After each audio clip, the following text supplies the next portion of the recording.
ಸಮಸ್ತ ವೀಕ್ಷಕರಿಗೆ ಹೃದಯಪೂರ್ವಕವಾದ ನಮಸ್ಕಾರ.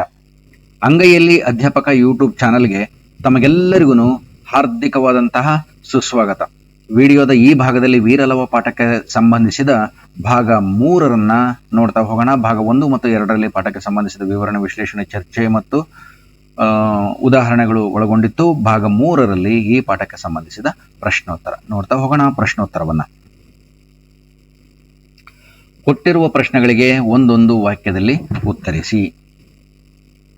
ಜೈಮಿನಿ ಭಾರತ ಕಾವ್ಯವನ್ನು ಬರೆದ ಕವಿ ಯಾರು? ಜೈಮಿನಿ ಭಾರತ ಕಾವ್ಯವನ್ನು ಬರೆದ ಕವಿ ಲಕ್ಷ್ಮೀಶ. ಯಜ್ಞಾಶ್ವವನ್ನು ಕಟ್ಟಿದವರು ಯಾರು?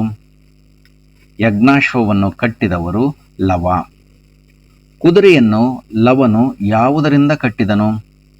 ಕುದುರೆಯನ್ನು ಲವನು ಉತ್ತರೀಯದಿಂದ ಕಟ್ಟಿದನು. ಮುನಿಸುತರು ಹೆದರಲು ಕಾರಣವೇನು? ಅದು ರಾಜರ ಕುದುರೆಯಾದುದರಿಂದ ಅದನ್ನು ಕಟ್ಟಿದರೆ ಒಡೆಯುತ್ತಾರೆಂದು ಹೆದರಿದರು. ಕೊಟ್ಟಿರುವ ಪ್ರಶ್ನೆಗಳಿಗೆ 3-4 ವಾಕ್ಯಗಳಲ್ಲಿ ಉತ್ತರಿಸಿ.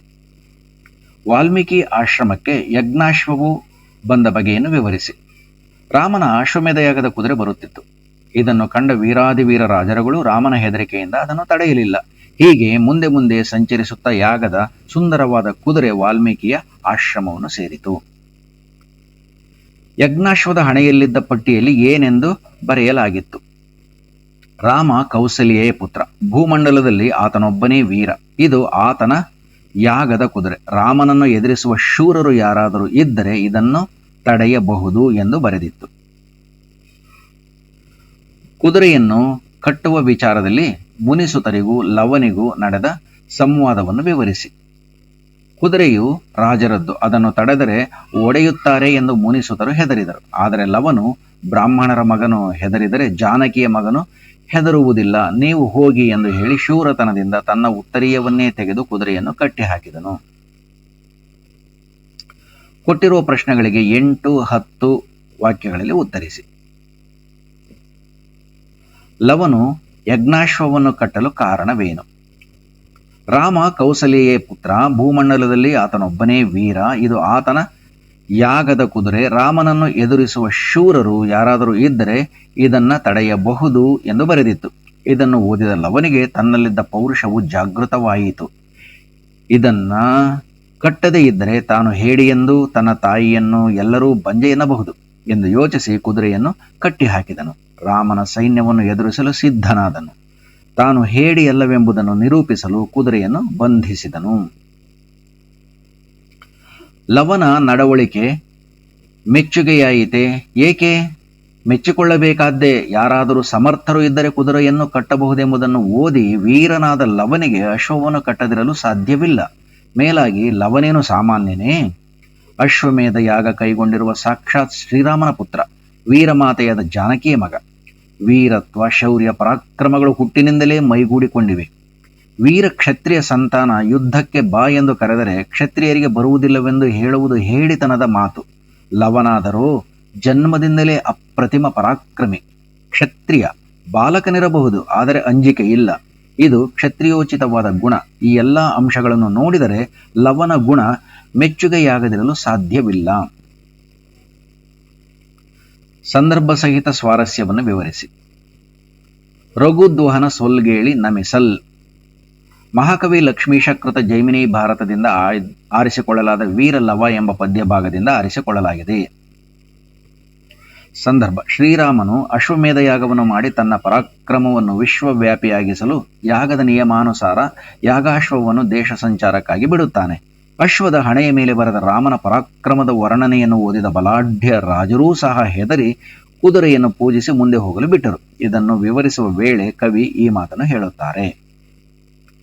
ಸ್ವಾರಸ್ಯ: ರಾಮನ ಪರಾಕ್ರಮವನ್ನು ಕುರಿತು ವೀರಾಧಿವೀರರು ಹೆದರುತ್ತಿದ್ದರು ಎಂದ ಮೇಲೆ ಶ್ರೀರಾಮನ ನಿಜವಾದ ಶೌರ್ಯದ ಪರಿಚಯವಾಗುತ್ತದೆ. ರಾಮನ ಪರಾಕ್ರಮವನ್ನು ಸಾರುವ ಕುದುರೆಯೂ ಸಹ ಇಲ್ಲಿ ಪೂಜಾರ್ಹವೆಂಬುದು ವಿಶೇಷ ಹಾಗೂ ಸ್ವಾರಸ್ಯಪೂರ್ಣ ಭಾವನೆ. ತನ್ನ ಮಾತೆಯಂ ಸರ್ವಜನಮಂ ಬಂಜ ಎನ್ನದಿರ್ದಪುದೇ. ಆಯ್ಕೆ: ಮಹಾಕವಿ ಲಕ್ಷ್ಮೀಶ ಕೃತ ಜೈಮಿನಿ ಭಾರತದಿಂದ ಆರಿಸಿಕೊಳ್ಳಲಾದ ವೀರ ಲವ ಎಂಬ ಪದ್ಯಭಾಗದಿಂದ ಆರಿಸಿಕೊಳ್ಳಲಾಗಿದೆ. ಸಂದರ್ಭ ಯಜ್ಞಾಶ್ವದ ಹಣೆಯ ಮೇಲಿನ ಶ್ರೀರಾಮನ ಪರಾಕ್ರಮವನ್ನು ಕುರಿತು ಓದಿದ ಲವನಿಗೆ ತನ್ನೊಳಗೆ ಹುದುಗಿದ್ದ ಪರಾಕ್ರಮ ಜಾಗೃತವಾಯಿತು. ಕುದುರೆಯನ್ನು ತಾನು ಕಟ್ಟುತ್ತೇನೆ, ಕಟ್ಟದೆ ಬಿಟ್ಟರೆ ತನ್ನ ಪರಾಕ್ರಮಕ್ಕೂ ಶೋಭೆಯಲ್ಲ. ಮೇಲಾಗಿ ಎಂತಹ ಹೇಡಿ ಮಗನನ್ನು ಹೆತ್ತಿರುವೆ, ಇದಕ್ಕಿಂತ ಬಂಜೆಯಾಗಿರುವುದು ಲೇಸೆಂದು ಜನ ತನ್ನ ತಾಯಿಯ ಬಗ್ಗೆ ಆಡಿಕೊಳ್ಳುತ್ತಾರೆಂದು ವಿವರಿಸುವಾಗ ಲವ ಈ ಮಾತನ್ನು ಮುನಿಪುತ್ರರಿಗೆ ಹೇಳುತ್ತಾನೆ.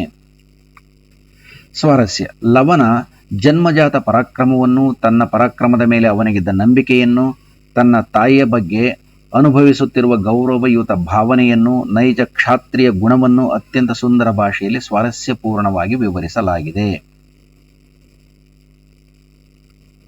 ಅರಸುಗಳ ವಾಜಿಯಂ ಬಿಡು.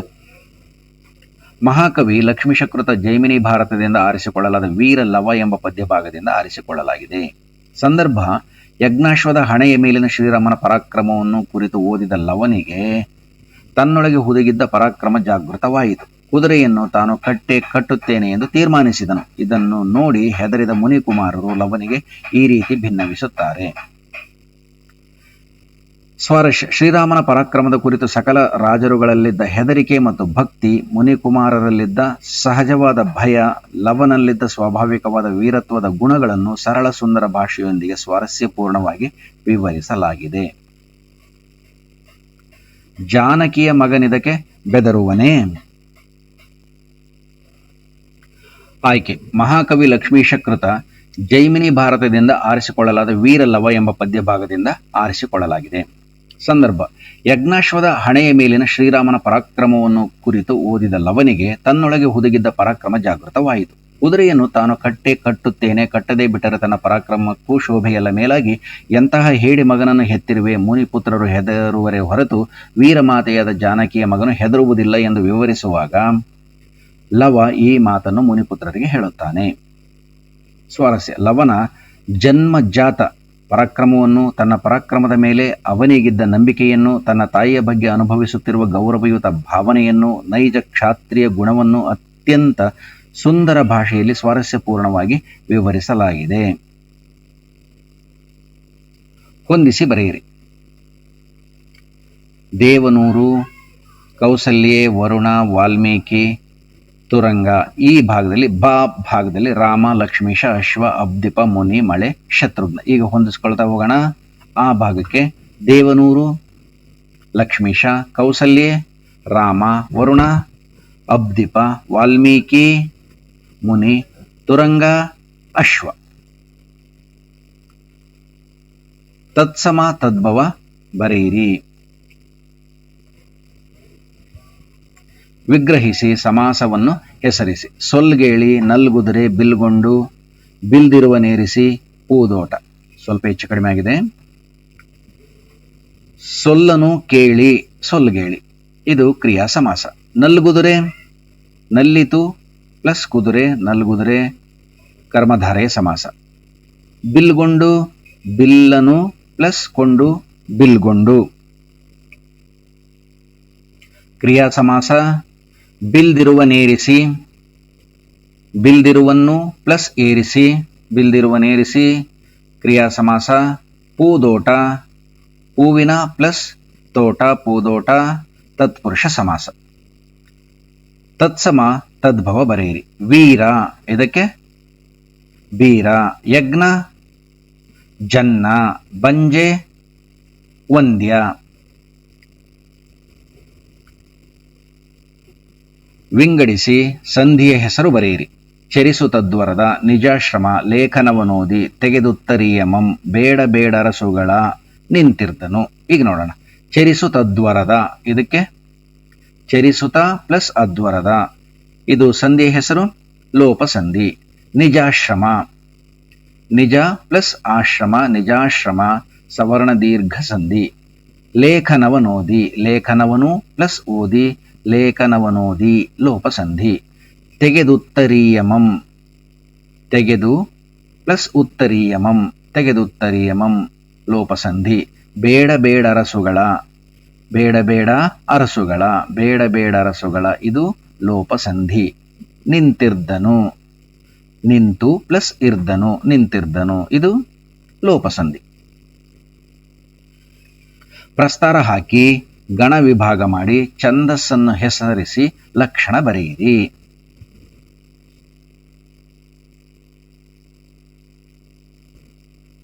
ಈಗ ನೋಡ್ತಾ ಹೋಗೋಣ.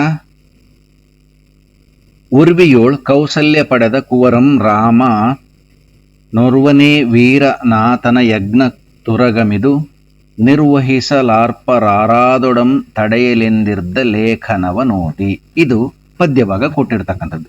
ಇದನ್ನ ಲಘು ಗುರು ಹಾಕಿ ನಾವು ವಿಭಾಗ ಮಾಡ್ಕೊಳ್ಳೋಣ. ಫಸ್ಟು ಉರ್ವಿಯೋಳ್ ಕೌಸಲ್ಯ ಪಡೆದ ಕುವರಂ ರಾಮ ನೊರ್ವನೇ ವೀರನಾಥನ ಯಜ್ಞ ತುರಗಮಿದು ನಿರ್ವಹಿಸಲಾರ್ಪರಾರಾದೊಡಂ ತಡೆಯಲೆಂದಿರ್ದ ಲೇಖನವ ನೋಡಿ. ಈಗ ಇದರ ಲಕ್ಷಣಕ್ಕನುಸಾರ 5 ಮಾತ್ರೆಗಳ ಒಂದೊಂದು ಗಣ ಇರುತ್ತಲ್ವ, ಹಾಗೇನೆ ಇದನ್ನು ವಿಂಗಡಣೆ ಮಾಡ್ತಾ ಹೋಗೋಣ. ಉರ್ವಿಯೋಳ್ ಕೌಸಲ್ಯೆ ಪಡೆದ ಕುವ ರಂ ರಾಮ ನೊರ್ವನೇ ವೀರನಾಥನ ಯಜ್ಞ ತುರಗಮಿದು ನಿರ್ವಹಿಸಲಾರ್ಪರಾರಾದೊಡಂ ತಡೆಯಲೆಂದಿರ್ದಲೇಖನವನು ದಿ. ಲಾಸ್ಟ್ ಒಂದು ಗುರು ಇರುತ್ತೆ. ಇದರ ಲಕ್ಷಣ ಏನಿದೆ? ಲಕ್ಷಣ 1, 2, 4 ಮತ್ತು 5ನೆಯ ಪಾದಗಳು ಮಾತ್ರಾ ಸಂಖ್ಯೆಯಲ್ಲಿ ಸಮಾನವಾಗಿದ್ದು 5 ಮಾತ್ರೆಗಳ 4 ಗಣಗಳು ಪ್ರತಿ ಪಾದದಲ್ಲೂ ಇರುತ್ತವೆ. 3 ಮತ್ತು 6ನೆಯ ಪಾದಗಳು ಸಮಾನವಾಗಿದ್ದು 5 ಮಾತ್ರೆಯ 6 ಗಣಗಳು ಪ್ರತಿ ಪಾದದಲ್ಲೂ ಇದ್ದು ಕೊನೆಯಲ್ಲಿ ಒಂದೊಂದು ಗುರು ಇರುತ್ತದೆ, ಆದಿಪ್ರಾಸವಿರುತ್ತದೆ. ಇದು ವಾರ್ಧಕ ಷಟ್ಪದಿಯ ಲಕ್ಷಣ. ಛಂದಸ್ಸಿನ ಹೆಸರು ವಾರ್ಧಕ ಷಟ್ಪದಿ. ಇದನ್ನಿಲ್ಲಿ ಉಲ್ಲೇಖಿಸಿಲ್ಲ, ಅದನ್ನ ನೆನ್ಪಿಟ್ಕೊಳ್ಳಿ. ಇದರ ಹೆಸರು, ಈ ಛಂದಸ್ಸಿನ ಹೆಸರು ವಾರ್ಧಕ ಷಟ್ಪದಿ. ಇಲ್ಲಿಗೆ ಪ್ರಶ್ನೋತ್ತರ ಸಂಪೂರ್ಣವಾಗಿ ಮುಗಿಯುತ್ತೆ. ವೀಕ್ಷಣೆಗಾಗಿ ಸಮಸ್ತ ವೀಕ್ಷಕರಿಗೂ ಹೃದಯಪೂರ್ವಕವಾದ ಧನ್ಯವಾದಗಳು. ದಯಮಾಡಿ ಚಾನಲ್ಗೆ ಸಬ್ಸ್ಕ್ರೈಬ್ ಮಾಡಿ, ಶೇರ್ ಮಾಡಿ ಮತ್ತು ಲೈಕ್ ಮಾಡಿ. ಅರ್ಥ ಆಗೋವರೆಗೂ ಪದೇ ಪದೇ ನೋಡ್ತಾ ಇರ್ರಿ. ಅರ್ಥ ಆಗುತ್ತೆ. ಪರೀಕ್ಷೆಯಲ್ಲಿ ಉತ್ತಮವಾದ ಅಂಕಗಳು ನಿಮ್ಮವಾಗಲಿ. ಮತ್ತೊಮ್ಮೆ ಎಲ್ಲರಿಗೂ ಸಮಸ್ತರಿಗೂ ಹೃದಯಪೂರ್ವಕವಾದ ಧನ್ಯವಾದಗಳು. ನಮಸ್ಕಾರ.